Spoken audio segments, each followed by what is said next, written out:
The kitchen reeked of scorched grease and overcooked sausage. A cheap aluminum kettle shrieked on the stove, spitting steam like it was furious at the world. In that suffocating heat, my grandma, Granny Patricia, grabbed the kettle with her leathery, calloused hand and poured the still bubbling water straight into a plastic baby bottle. "Hot milk makes a strong man," she declared proudly, sticking her unwashed finger into the bottle, swirling it around like she was mixing a potion. My little Landon's got holy fire inside him. "You gotta feed fire with fire."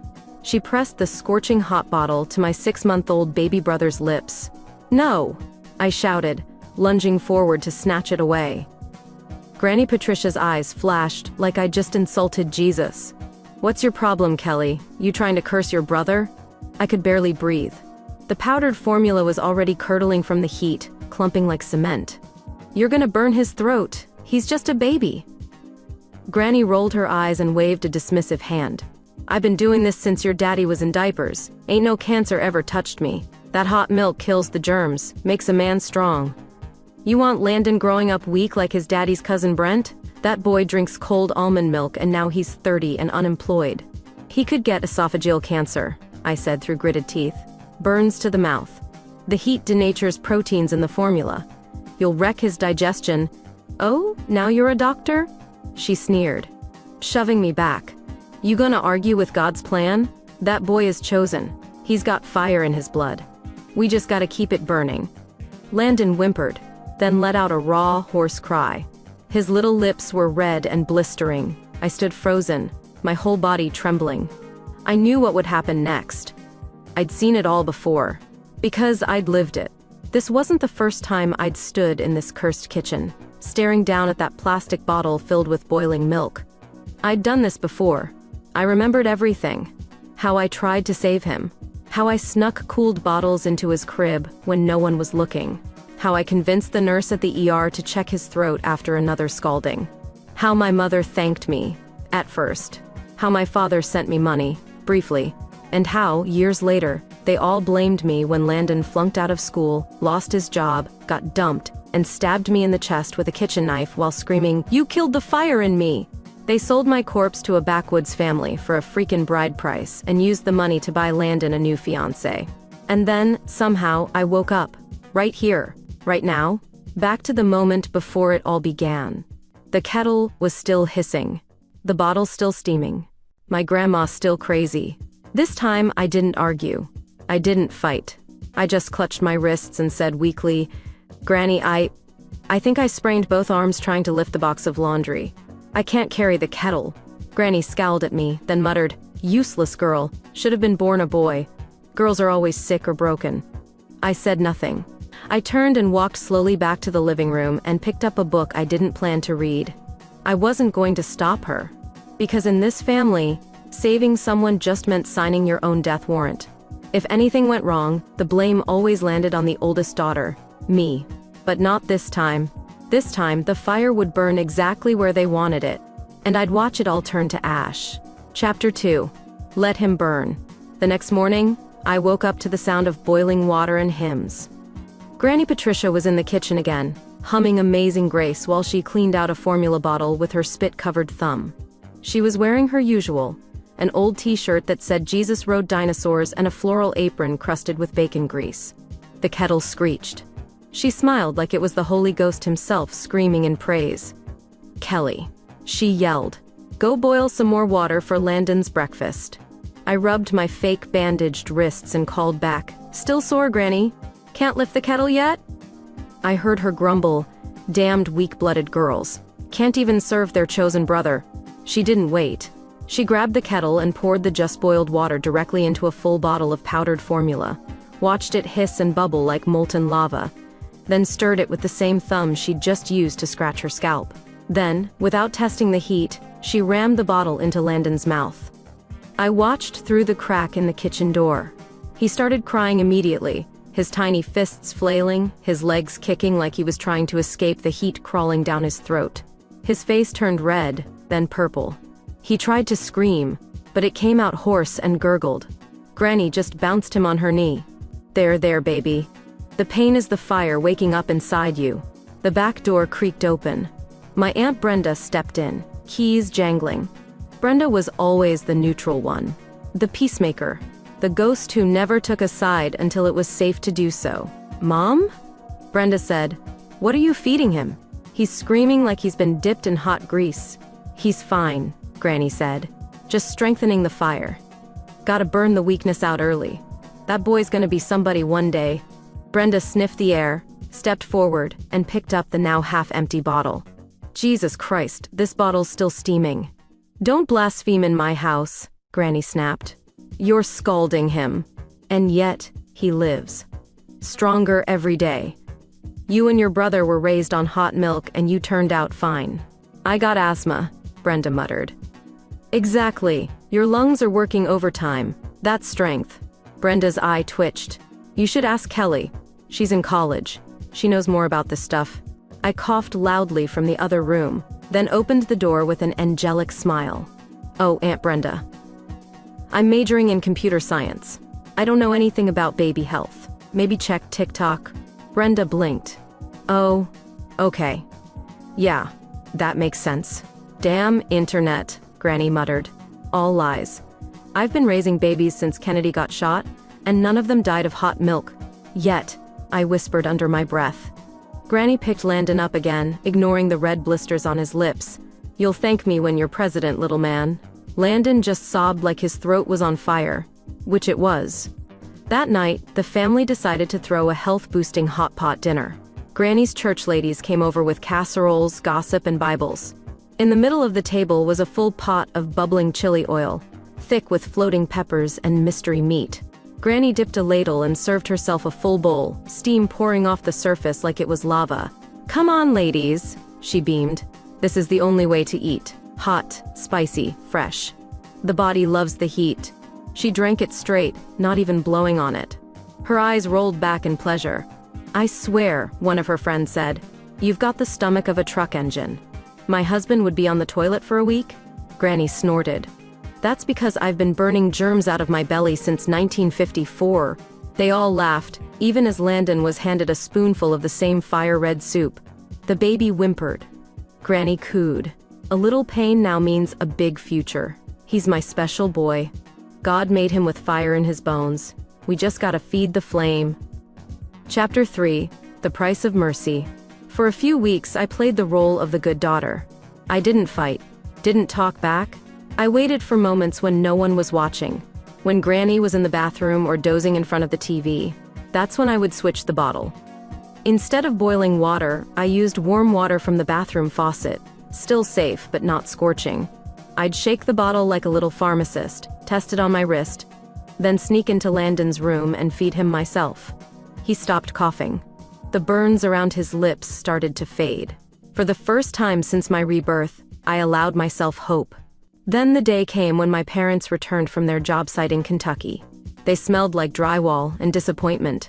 When they saw the doctor's note I had hidden in a drawer, the one I got from the ER about Landon's early-stage throat blistering, they went white. My mom hugged me. My dad even pulled out his dusty wallet and handed me $200. "Good job, Kelly," Mom whispered. "Big sisters are second moms. You did right. But praise in this house never lasts long." Landon grew older and weaker. He wasn't walking by 12 months. Didn't talk by 2. His grades tanked. By 14, he got into fights at school.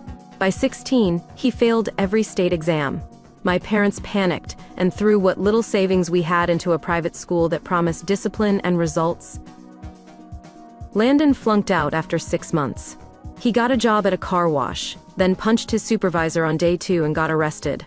Granny Patricia stood in the middle of the living room, pointing a trembling finger at me like I'd committed treason. "You!" she shrieked. "You snuffed out his fire. He was chosen. He was God's goddamn chosen. And you killed it with your lukewarm milk and science witchcraft." Even Landon started to look at me like I was a curse. He came home one night after his girlfriend dumped him. Drunk, angry, broken.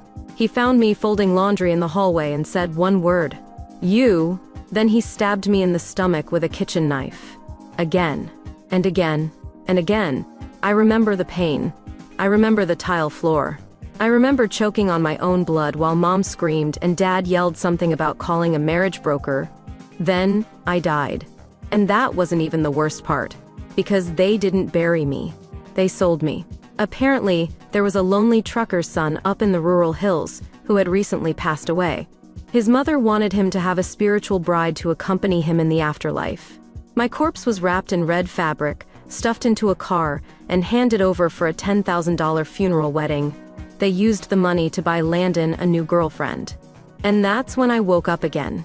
Back in the house, back in the kitchen, back in hell.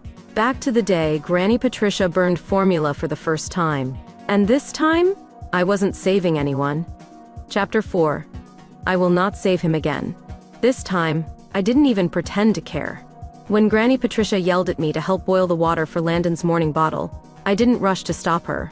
I simply clutched my wrist and said with the fakest pout I could muster, "Granny, I think I sprained both wrists carrying the laundry. Can't lift a damn thing." She scowled. Always sick, always weak. I should have known. Girls are born broken. She didn't wait. She poured boiling water straight into the bottle, stirred it with a fork, and crammed it into Landon's mouth again like it was a holy offering. He wailed like a fire alarm. I didn't flinch. Because here's the truth. In this house, the hero always dies first.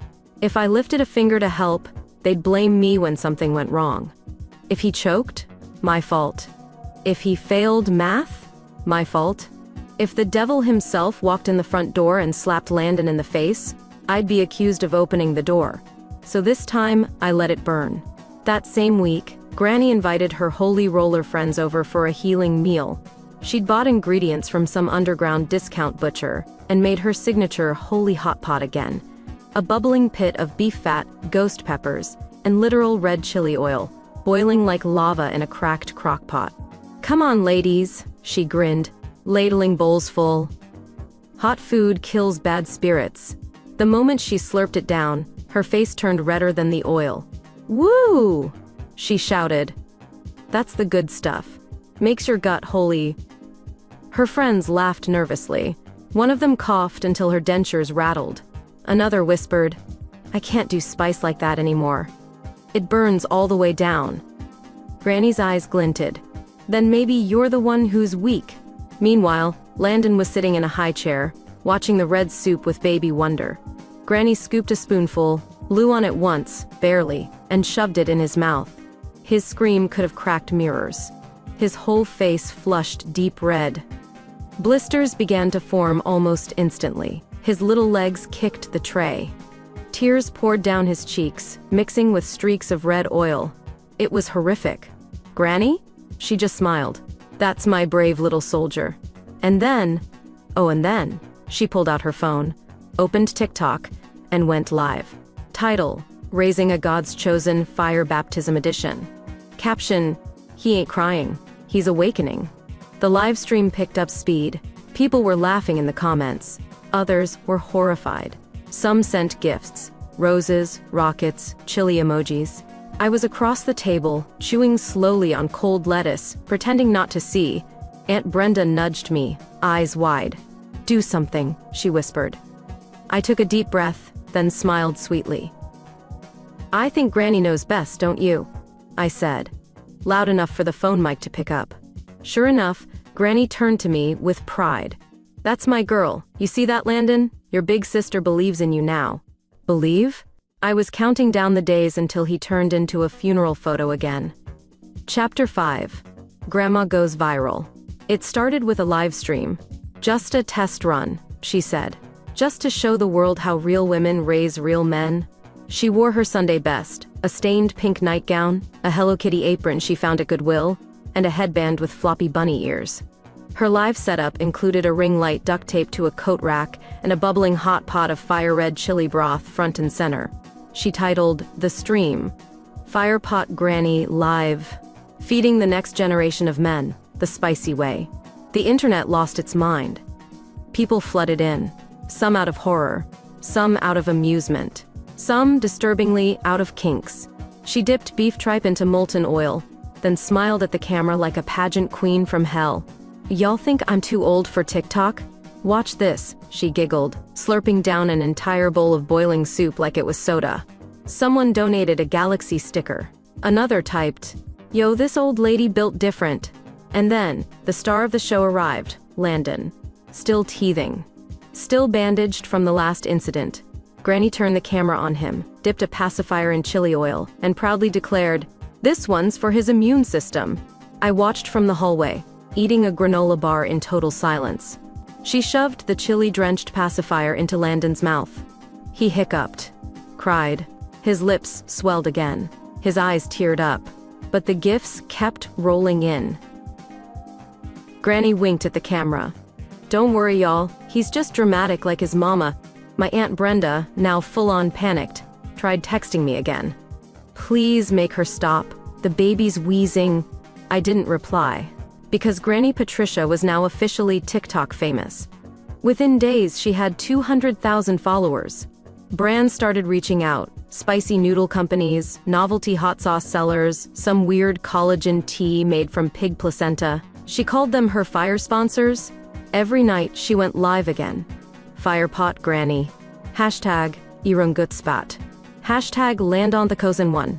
She leaned into the act harder than anyone expected. She'd guzzle ghost pepper soda, chase it with Carolina Reaper beef jerky, then wipe her lips and say, "Y'all young girls ain't built like this." I admit, I was impressed. For a woman who used to shame me for showing ankle skin, she sure knew how to weaponize the algorithm. Then came the collabs. Granny started doing PK battles with other spicy food streamers. It was like watching two elderly gladiators duel in the depths of flavor hell. And then, someone challenged her. His name? Spicy Pig Boy, 69.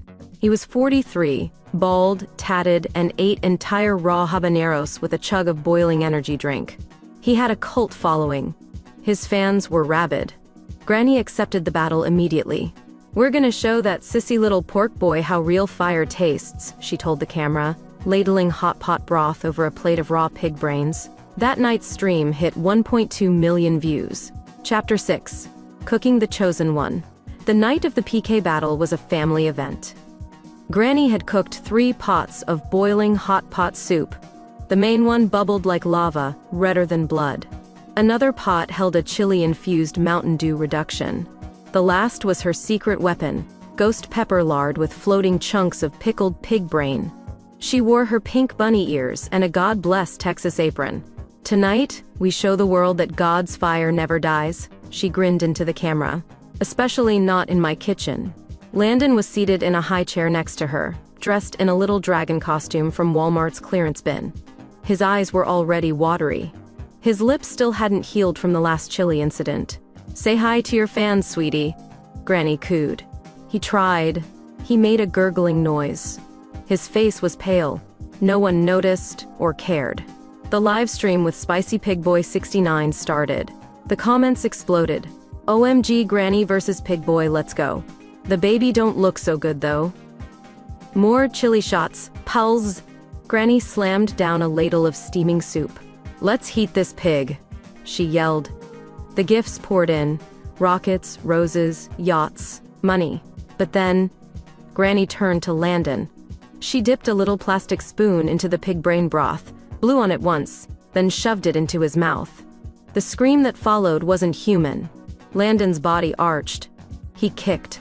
His face turned purple. He couldn't breathe. "Drama queen," Granny muttered, but even she looked unsure. Then he collapsed forward, face planting into his tray. Granny froze. The camera was still live. People in the chat were typing. Is he okay? Turn off the live WTF. Call 911, holy sh... Aunt Brenda burst into the room screaming. I watched from the doorway as chaos unfolded. She yanked Landon out of the chair and screamed, "He's not breathing!" Granny slapped her hand. "Don't you touch my grandson. He's just sleeping. His lips are blue." Mom and Dad stormed in 10 minutes later, Dad fumbling with car keys, Mom already dialing emergency services with shaking fingers. Landon was unconscious, foaming at the mouth. The live stream had gone viral in the worst way. The next morning, #BoiledBaby and #FirepotGranny were trending on Twitter. At the hospital, Landon was rushed into emergency surgery. Doctors confirmed severe oral burns, esophageal blistering, inflammation, partial airway obstruction. The damage was catastrophic. He's lucky to be alive, the surgeon said. If you'd come 15 minutes later, he wouldn't be. Mom burst into tears. Dad turned gray. Granny? She scoffed. He's strong. He'll heal. Just needs prayer. The doctor stared at her like she was radioactive. You scalded a baby's throat with boiling chili oil. You're lucky I don't call Child Protective Services. Mom tried to sign the surgery consent form. Granny slapped it away. I didn't say you could sign it. I'm the matriarch of this family. That's when Dad finally lost it. For the first time in my life, I saw him slap Granny Patricia across the face. You almost killed him, he shouted. This is your fault. All your damn TikToks, your firepot obsession. He's in ICU. You hit me? Granny screamed. After everything I've done for this family, you did nothing but burn people. He roared. You've been cooking our future alive. She collapsed dramatically onto the hospital floor, wailing like a banshee. Nurses rushed over. Other families stared. And me? I was back in my dorm room, sipping lemonade and watching the security camera feed from the house. I smiled. The fire was finally spreading inward. Chapter 7. It's all your fault. The ICU waiting room smelled like antiseptic, vending machine coffee, and generational rot. Dad was pacing, muttering numbers. 5,000 a night, plus meds, plus surgery. We're already 10 grand in the hole. 10 grand? Mom sat in a corner sobbing, clutching her phone like it could cry with her. Aunt Brenda kept texting someone, probably trying to leak the story to TMZ. Granny Patricia? She sat in the middle like a dethroned tyrant, a purple welt blooming on her cheek from where Dad had slapped her. But her pride was still intact. You're all pathetic, she spat. This is her fault. She pointed straight at the empty space where I would have been, if I hadn't gotten the hell out. That girl, she growled, Kelly. She's cursed this house from the day she was born. She stole the fire from Landon. I told you all not to let her near him. Mom stared at her like she'd grown horns. You're seriously blaming Kelly? She's not even here. That's exactly why. Granny screeched. She ran off, abandoned us, while her brother's fighting for his life. You boiled chili oil down his throat. He's God's chosen. A little heat won't kill him. He's in a coma. The doctor walked in just in time to catch the end of that sentence. His face was carved from granite. You people are unbelievable, he said. Do you even like your child? Granny stood up, wild-eyed. Don't you dare judge me. I've raised 5 kids and none of them died of soup. The doctor leaned in, voice low and deadly. That streak just ended. Granny sat down again. The doctor handed my mom a clipboard. Consent for additional treatment. If you don't sign, we take him off life support in 48 hours. Mom signed with trembling hands. Then the nurse came in. Who's paying for this? She asked. Dad looked away. Mom looked broke. Granny picked lint off her apron like she was above commerce. Then she blinked like she had an idea. She pulled out her phone, dialed, and started crying into the receiver. Kelly? Sweetheart. It's Grandma. We need you home. Your brother needs you. He's dying. Meanwhile, across the country, I was sitting in my dorm in Arizona, sipping a matcha latte, watching pigeons fight over a chip bag. My phone lit up. Incoming call, Grandma Patricia. I answered with the enthusiasm of a hostage negotiator. Hi, Granny. Oh, thank God. Kelly baby. Landon's not doing well. Your dad and I, we're all falling apart. We need you back. We need help. Financial help. I let silence hang just long enough to make her sweat. But Granny, I'm just a college student. I can't even afford Uber Eats right now. You're smart. You know all about those new apps. Those loan things, net loan, quick cred, whatever they're called. You can borrow online? You mean ruin my credit for the baby you nearly deep-fried? Don't be dramatic. Granny, I said sweetly, didn't you say Landon was blessed with fire, that God would protect him? She was quiet. Isn't faith enough? Silence again. Then she whispered, you're just like your mother. Selfish, cold, ungrateful. I smiled. And you're just like your chili. Overcooked and full of She hung up. I leaned back and whispered to no one. Let it burn. Chapter 8. The dragon is dead. 3 days later, Landon died. Technically, the official cause was post-operative infection and organ failure. But in our family, they called it a loss of destiny. Granny wore black, but refused to cry. He was the chosen one, she whispered at the funeral, loud enough for everyone to hear. God needed his fire back. Dad just looked tired. Mom looked like someone had reached into her chest and stolen her soul. Aunt Brenda cried the loudest, even though she spent most of the service texting. Me? I watched the whole thing on my tablet from 2,000 miles away, eating takeout sushi. After the funeral, Mom disappeared. Rumor was she ran off with a gas station cashier named Mike who promised her a house in Nevada. Granny and Dad stayed behind to handle the debts. Within a week, my phone buzzed again. Incoming video call, Dad. I picked up. He was sitting on the porch with a beer in one hand and an envelope in the other. Kelly, he said, you're almost 25 now. That's practically 30. No, it's not. You ain't married, no boyfriend, no kids, no house, no future. Thanks, Dad. He smiled, like he'd come up with a Nobel-winning plan. Sue, I got this friend. Good guy. Just turned 44, strong, real masculine. He's been inside before, but only 'cause of misunderstandings. He's in the food business now. Owns a food cart. Hot dogs. But like gourmet hot dogs. Plus he's single, wants a sweet young wife. You'd be perfect. Dad, no. He's offering 10 grand as a wedding gift. I paused. 10 grand? Dad's eyes lit up. Right? That's real money. Help us get back on our feet. Think of the family. You mean your feet? He didn't even blink. Exactly. I leaned closer to the screen. You trying to sell me off like you sold Landon's corpse to that grave marriage lady? He cleared his throat. This is different. You're alive. That's worse. Dad sighed. Just think about it, all right? It's the least you can do. You owe this family. Then he disconnected. I stared at the blank screen and laughed until I cried. Later that week, Dad called again, more desperate. Kelly, I just need you to do one thing. Help me make some money. How? You work in media, right? All that influencer stuff? Teach me how to go viral. I smiled. Oh, I'll teach you all right. Chapter 9. PK from Hell. Dad moved fast. That night, he showed up on my old Discord account. I don't even know how he figured out how to use it. Hey kid, I watched some of them influencer videos. You were right, real money. We're gonna make Granny famous again. Big comeback. She's still recovering from the hospital meltdown. She's tough. We just need a good hook. He sent me a picture. It was Granny Patricia, wearing a lace-made outfit from Amazon, bunny ears, and a full face of makeup like a deranged anime grandma. She was standing in front of a bubbling pot of chili-laced pig intestines. She's gonna be Firepot Granny Season 2, he wrote. New slogan, scalding hot, just like my faith.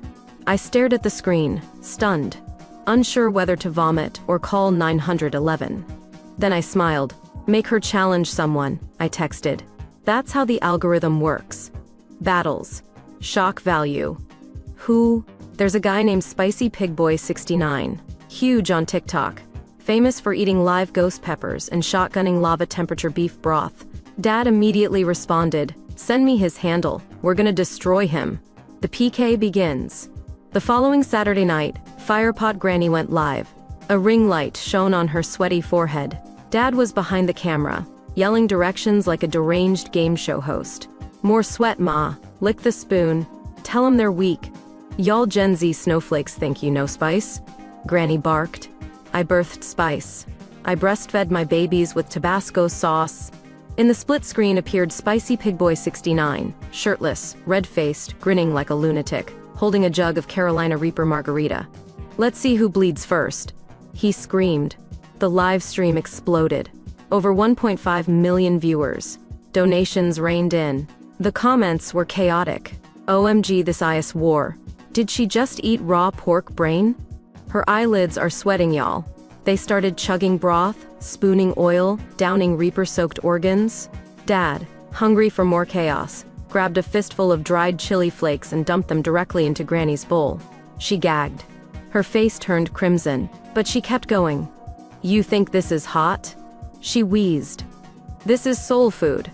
Then Pig Boy pulled out his trump card. A raw jalapeno dipped in lava oil. straight from a portable stove. He ate it. Didn't even flinch.